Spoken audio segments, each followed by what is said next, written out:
You know, one of the most successful ever TV series coming out of Great Britain, the United Kingdom, whatever you want to call us, a wonderful British comedy, and we've had many, haven't we?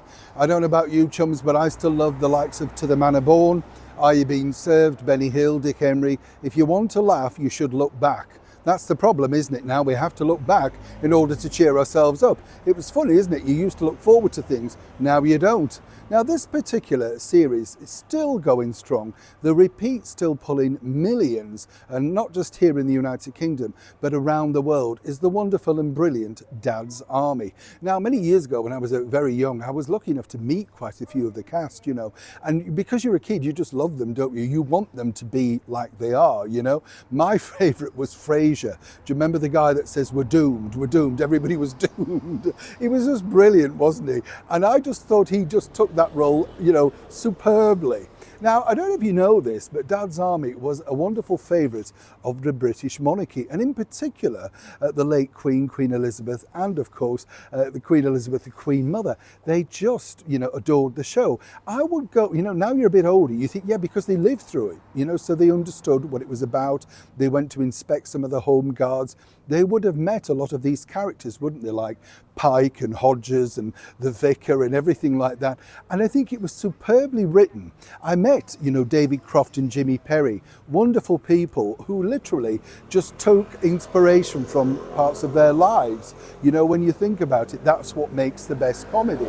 But apparently at the time, and this is well documented, the BBC didn't think this would go. You know, people sort of, even at that point, 1968, you shouldn't really be mocking the war. It was kind of too early. But as they said, no, people will want to see this in the fun.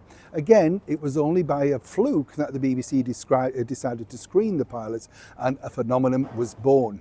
But there was a strange association with the monarchy that, well, almost happened. As ever, let me explain. Morning, nice to see you chums. Thank you so much for your time today, and as ever, welcome one and all.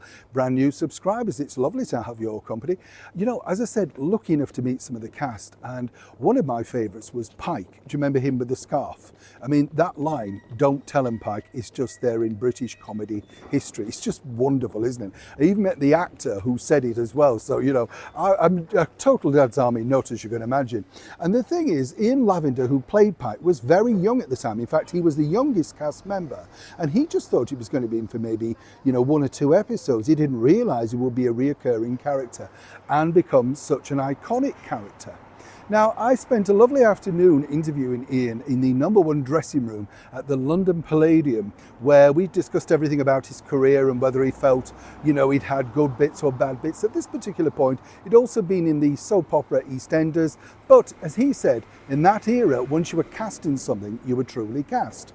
Now, here's where it got interesting in the conversation, because Ian pointed out to me that because the royal family truly loved Dad's Army, by the time 1971 came around, they were about to make a big screen feature to put on all the cinemas, as you can imagine. And the idea really was that this was going to have a royal gala premiere, all of that sort of thing, you know, because it already, and you know, the sort of plans were in place for a radio version, and then there was a stage version. It was so popular. Now, this is where the bit gets interesting, because what happened was that the producers, Stuart Levy and Nat Cohen, had contacted the palace saying, would it be possible, you know, and this is a different time, remember, if we could literally just utilise one of the original speeches by King George?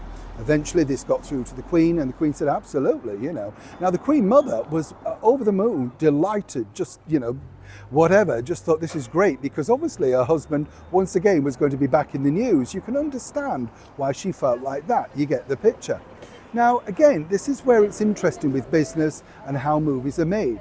This particular movie was now being backed by Columbia Pictures, and they decided that they wanted to change the filming locations, even recasting the main character, or one of the big characters, of Mrs. Pike, from a lady called Janet to a very, very successful and beautiful blonde actress called Liz Fraser. They wanted it to be slightly more sexy and all of that sort of stuff. They took it out of filming at Thetford from Norfolk and placed it in an entirely different location. But As Stuart Levy and Nat Coyne pointed out, and Ian told me, they were the money men. They could dictate the way it was going to go. This is what happens. Now, apparently, the only stipulation that the Queen and the Queen Mother said was, well, look, we're more than happy to assist in any which way you want. We'd be delighted if you wanted to use the voice of the King, King George. Well, but there would be a donation, not to them, just to some of the charities, associated with army veterans, all of that sort of stuff. It went cold, absolutely, just went dead. And so consequently, the opportunity for the King to re-emerge as a movie star in 1971 was just left hanging. Now, apparently the Queen Mother was very upset by this, but, didn't make it public. And obviously Princess Elizabeth, but, the Queen, but Princess Elizabeth at that time was also, you can imagine, upset. And it's just funny to think, isn't it, that it wasn't a great amount of money. It was a nominal sort of charity donation. But apparently Columbia Pictures at that point said, well, we need to cut back, so we don't need that. And so they dumped that impetus, a particular idea. What a strange thing to do. And when you think about it now, how authentic would that have been with an appearance from, literally, during the war years, His Majesty the King? And what a delight it also would have been for the late Queen Mother and, of course, our brilliant late monarch, Queen Elizabeth II. But as I say, that's showbiz.